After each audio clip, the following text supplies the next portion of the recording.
Com a posse dos deputados estaduais, a Assembleia começou os trabalhos da nova legislatura. A maior parte dos parlamentares vai compor a base do governo. A cerimônia foi realizada ontem à tarde na sede da Casa de Leis Estadual em Curitiba e foi muito concorrida. Os 54 deputados estaduais foram empossados e vão ocupar as cadeiras do Legislativo pelos próximos 4 anos. A sessão solene foi conduzida pelo presidente da Casa, o deputado Ademar Traiano, do PSD, e logo depois dos protocolos formais que foram seguidos, o parlamentar foi eleito pela 5ª vez para o comando da Assembleia Legislativa, então Ademar Traiano permanece como presidente da Casa. A votação para a escolha da presidência e também dos demais integrantes da mesa executiva foi unânime. Ademar Traiano comentou sobre mais um período à frente do comando da Casa. Olha, eu sempre pautei a minha gestão como presidente da Casa no diálogo. Primeiro, também saber ouvir muito. Esta é uma regra que eu estabeleço como presidente da Casa. Paciência, calma, sangue frio. Nos momentos mais difíceis, eu tive que agir com racionalidade. E a Casa, ela é ampla, ela é plural e, portanto, o presidente tem que saber conduzir como magistrado, nunca querendo pender para um determinado lado, mas sempre agindo nas suas decisões com a nossa Bíblia, que é o regimento interno. O diálogo é um imperativo na Casa e é por isso que a gente está aqui já quase há 10 anos como presidente. Alexandre Cury, do PSD, que foi o deputado mais votado entre todos os 54 parlamentares, agora vai ocupar o cargo de primeiro secretário da Casa. Ele falou sobre a expectativa de fazer parte dessa composição da mesa executiva. Nós vamos dar continuidade ao bom trabalho que a antiga mesa executiva fez, de modernização, de transparência, de digitalização, de transparência total dos atos. Vamos continuar facilitando o acesso da população às informações dessa casa. Diálogo total. Todo mundo sabe que a minha forma de agir é com muito diálogo, com muito respeito, sempre honrando a palavra. Já fui primeiro secretário dessa casa, fui muito novo, com 27 anos, agora com muito mais experiência, num 6º mandato. Sabemos que teremos embates aqui dentro, é uma casa de leis, temos oposição, temos situação, temos os deputados com as suas pautas, mas com muito diálogo faremos uma grande administração e um mandato de 4 anos promissor. Entre os 54 parlamentares eleitos, a ampla maioria vai compor a base do governador Ratinho Júnior, que já era grande na legislatura passada. O PSD, que é a sigla do chefe do Executivo Estadual, segue dominando as cadeiras da Casa com 16 representantes. Alexandre Cury, Márcio Nunes, Ademar Traiano, Tiago Amaral, Luiz Cláudio Romanelli, Hussein Bacri, Márcia Russulac, Artagão Júnior, Cobra Repórter, Gugu Bueno, Marcelo Rangel, Moacir Fadel, Adão Fernandes Litro, Cloara Pinheiro, Tercílio Turini e Evandro Araújo. No segundo lugar em quantidade de deputados estaduais, PT e União Brasil estão empatados, com 7 representantes em cada sigla. Entre os petistas estão Professor Lemos, Requião Filho, Arilson Chiorato, Renato Freitas, Luciana Rafanin, Ana Júlia Ribeiro e Doutor Antenor. No União Brasil foram eleitos Neile Prevô, delegado Tito Barrichello, Luiz Fernando Guerra, do Carmo, Thiago Birer, Mauro Moraes e Flávia Francischini. O Partido Liberal vai contar com 5 deputados. São eles Marcel Micheleto, Ricardo Arruda, delegado Jacovós, Gilson de Souza e Gilberto Ribeiro. Já o PP terá 4 integrantes, os deputados estaduais Paulo Gomes, Maria Vitória, Soldado Adriano José e Matheus Vermelho. O Republicanos confirmou 3 nomes: Alexandre Amaro, cantora Mara Lima e Márcio Pacheco. Já o PSDB conseguiu reeleger Mabel Canto e Cristina Silvestre. E o MDB, Anibele Neto e Osiel Luiz de Souza, o Batatinha. O Podemos terá Fábio Oliveira e Denian Couto como deputados estaduais e o PROS vai contar com Alisson Vandecher e Samuel Dantas. Completando as cadeiras da Alep, também foram eleitos Goura, pelo PDT, Douglas Fabrício, do Cidadania, Marli Paulino, do Solidariedade e Luiz Corte, do PSB. O líder do governo na Alep, o deputado Hussein Bacri, do PSD, acredita que a base deve abranger ao menos 40 parlamentares. Ele ressaltou que, mesmo defendendo as pautas de Ratinho Júnior, vai respeitar as opiniões divergentes. Nós vamos procurar tratar da forma mais democrática possível. Eu já exerci a liderança nesse mandato passado e sempre procurei tratar com respeito as minorias. E aí tivemos um bom resultado. Evidentemente que vez ou outra sempre esquenta do ponto de vista político, esquenta o ambiente, e é normal. Mas eu vou procurar levar com muito respeito à oposição. Num primeiro momento, nós não temos ainda nenhuma informação de projetos polêmicos por parte do governo. Por outro lado, o deputado Requião Filho, do PT, e que é o líder da bancada de oposição, reforçou que espera que o debate seja ampliado na casa. Não é apenas o não pelo não.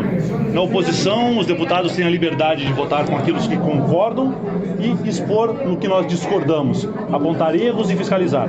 Afinal de contas, esse é o papel mais importante dessa casa, fiscalizar o executivo. Vocês podem ter certeza que é nessa linha que a oposição vai trabalhar. A bancada teve um aumento, eu ainda acredito que com os novos deputados que estão entrando, a bancada independente terá um aumento. Eu acho que vai ser um novo desafio, vai ser uma assembleia onde eu espero que o debate seja ampliado. Na legislatura passada, o debate foi muito pequeno, muito recolhido, tímido, eu diria. E nós queremos acabar com a conurbação entre os poderes. A harmonia pode existir, mas a conurbação não. Durante a solenidade de ontem, o deputado mais experiente da atual legislatura, que é o Tercílio Turini, do PSD, também tomou posse.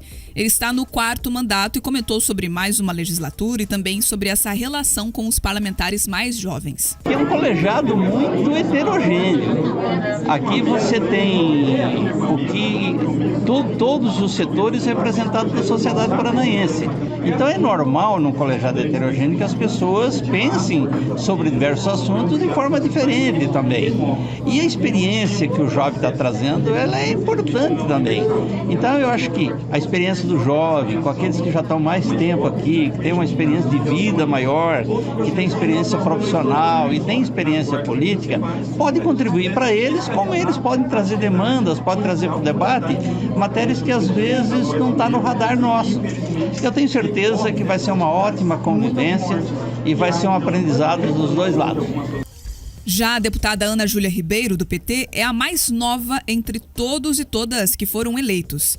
Ao todo, aí ela com 22 anos, em 2016, a gente lembra que fez um discurso na Assembleia Legislativa na defesa para a educação e também criticando os parlamentares da época. Agora, ela vai ocupar uma das cadeiras da casa.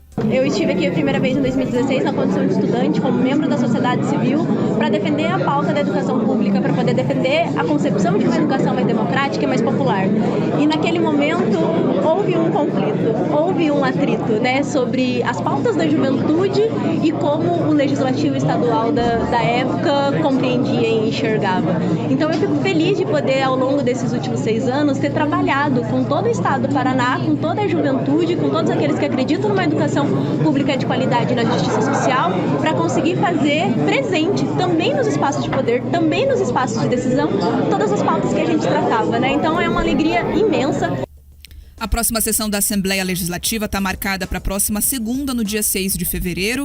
Na ocasião, o governador do estado, Ratinho Júnior, vai até a Assembleia para traçar um panorama do estado e também sobre os principais programas do segundo mandato. Tá aí, portanto, a cobertura completa de quem tomou posse e de como foi esse primeiro dia de trabalhos da Assembleia. Foi um dia muito tranquilo, mesmo a oposição com um discurso, você percebe ali, equilibrado, calibrado, e eu acho que a Assembleia tende a tocar essa levada, pelo menos nos próximos meses. O governo com uma base muito consolidada, muito forte, e alterações na mesa pontuais, mas que vão dar diferença para os trabalhos. É o que se comenta entre os deputados. A figura de Alexandre Cury agora na mesa, na primeira secretaria, que é um cargo importantíssimo, depois do presidente é o cargo mais importante.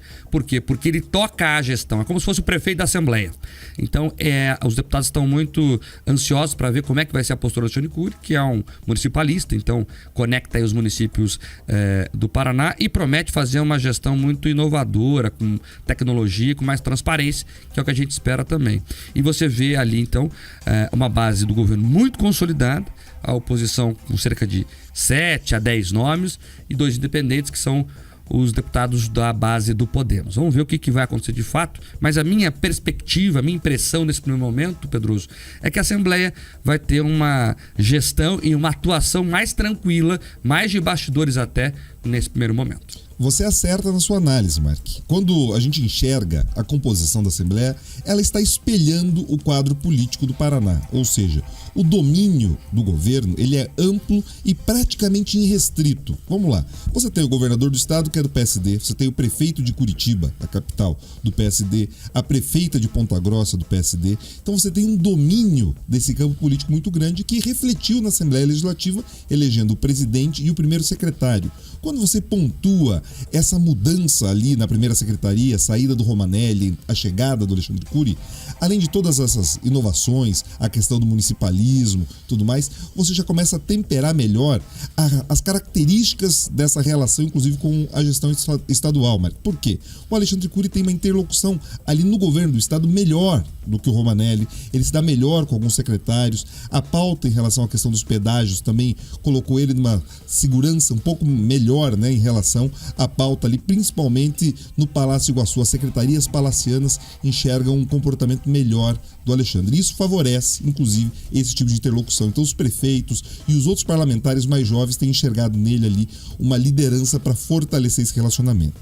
Mas ontem eu acompanhei, fiz questão de estar ali, acompanhar a posse, a eleição, para tentar entender como que essa correlação de forças ela permaneceria, Mark. Sabe uma das coisas que me chamou muito a atenção? Foi o seguinte, muitos dos deputados que criticavam, falaram, olha, nós temos um processo pouco democrático na Assembleia, temos aqui, quando você vem uma pauta do governo, eles tratoram, mas esses mesmos deputados ontem votaram por unanimidade, eles estavam abraçados e elegeram o Traiano. Ou seja, muitas vezes eles assumem um discurso público contrários à gestão ali, mas na hora de votar eles entendem, não, o melhor para casa, o melhor para mim, o melhor acordo, a melhor composição é o Adhemar Traiano. Então, é importante que os nossos ouvintes eles consigam diferenciar. Tem momentos em que eles fazem aquele show, que eles dão aquelas declarações polêmicas, mas quando eles têm qualquer oportunidade, na hora que eles votam, eles estão deixando claro quais são as suas preferências. E por último, só para configurar, me chamou a atenção, eu fui na início dos trabalhos legislativos da Câmara e fui na Assembleia.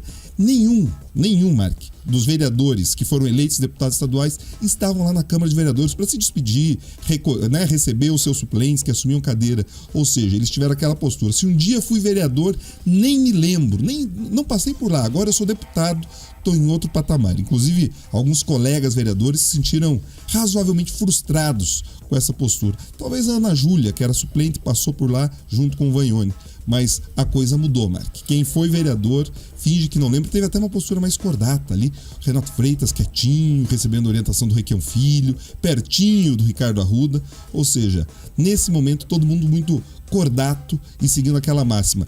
Pato novo, só nada em Lagoa Baixa. Ah, essa foto eu quero ver do Ricardo Arruda e do Renato Freitas lado a lado. Só para relembrar o ouvinte, o Renato Freitas é um deputado estadual do PT, bem aguerrido nas causas sociais, e o Ricardo Arruda já é o inverso, né? Ele é um deputado do núcleo bolsonarista, digamos assim, também bem ruidoso. Estou curioso para ver como é que vai ser a relação dos dois, inclusive nos debates. Na relação pessoal, tenho certeza que será acordata. Os dois são pessoas de bom senso, espero que sejam pelo menos.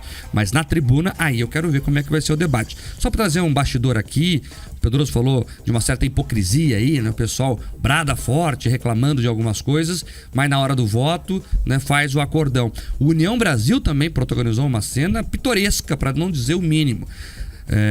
Minutos antes da votação da mesa, que tinha uma chapa única, né, foi construída com todos os partidos, alguns deputados do União Brasil disseram que queriam trocar o nome deles. A gente não quer o Nele Prevô, a gente quer o do Carmo, que é um outro deputado estadual da região de Maringá, se não me engano, o do Carmo. E aí, né, 4 deputados estaduais do União Brasil assinaram lá um requerimento. Tá até lá na minha coluna, quem quiser entrar no portal Rick Mais, eu postei lá o Luiz Fernando Guerra, a Flávia Franceschini, o Tito Barrichello e o próprio do Carmo. Assinaram, não queremos o Ney. Então, o pedido foi analisado e foi rejeitado, né? Falaram, não, continua o Ney. A gente esperava que eles votassem contra a chapa, então, mas não. A votação foi unânime. Então, eles pediram para tirar o nome que estava lá, não conseguiram, mas mesmo assim votaram em torno do acordão. Então, é alguma hipocrisia que a gente vê por ali. Vamos ver como é que isso vai se dar ali na frente.